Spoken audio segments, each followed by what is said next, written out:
My next question comes from AngelWorks, and it's about a long-standing myth, one of many in fact, regarding Walt Disney. I remember people saying that Walt Disney was frozen, and I never understood why people think this. So what do you think of this? One of the strangest myths and conspiracy theories surrounding Walt Disney is the notion that he was cryogenically frozen and is underneath the Pirates of the Caribbean ride at Disneyland. It's one that has persisted for an incredibly long time, to the point where there are memes, and when the title was announced for Disney's Frozen, quite a few people snickered. Unsurprisingly, Family Guy has also made a joke about this, and soon Family Guy will be owned by Disney. This is a strange world we live in. So, where did this myth start? Upon my research, I found there was a basis for this, and it was not just the anti-Disney brigade pulling it out of their behinds. It originated from Bob Nelson, who specialized in cryogenics and froze James Bedford, the first man to be cryogenically frozen in the late 1960s. He apparently got a call from the Walt Disney Company asking about the technology, the process, and all that entailed. He then theorized to a newspaper that this obviously indicated Walt himself was interested in freezing himself, and that's when the whole thing got started. Of course, Walt was not frozen and was instead cremated. It's also very likely that when the Disney people called Nelson, that cryogenically freezing himself was the furthest thing from Walt's mind. Walt Disney was an optimist who always looked forward to the future, and he was fascinated by technologies that would progress humankind. That was the whole idea behind his Epcot project.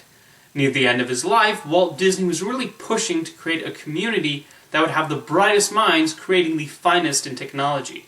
It seems highly possible that he read about Nelson's cryogenics experiment and wanted to get an idea of its capabilities and what it can do to help further science and medicine. I think because Walt Disney was such a major name, from his theme parks to his self-hosted television show, and because he was so associated with family entertainment, so many tales have been passed around to demystify him. A few of these are based on fact.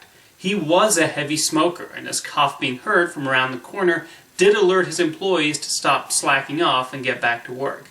That's true. Walt Disney was heavily opposed to communism and testified before the House of Un-American Activities. That's also true.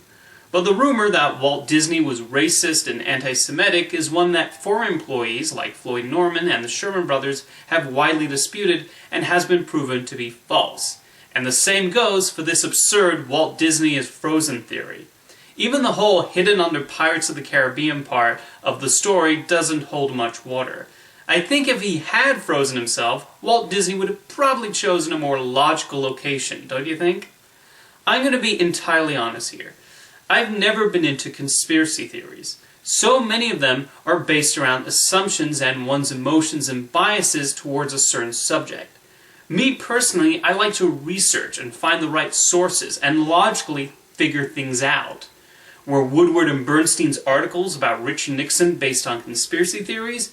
No, they used actual sources and witnesses and followed the correct paper trails.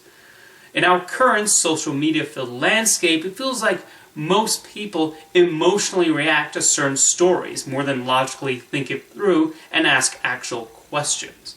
There's a fitting line of dialogue from one of my favorite westerns, The Man Who Shot Liberty Valance. It goes, "When the legend becomes fact, print the legend." And that certainly applies to the Frozen Walt story. Thank you for your question, AngelWorks.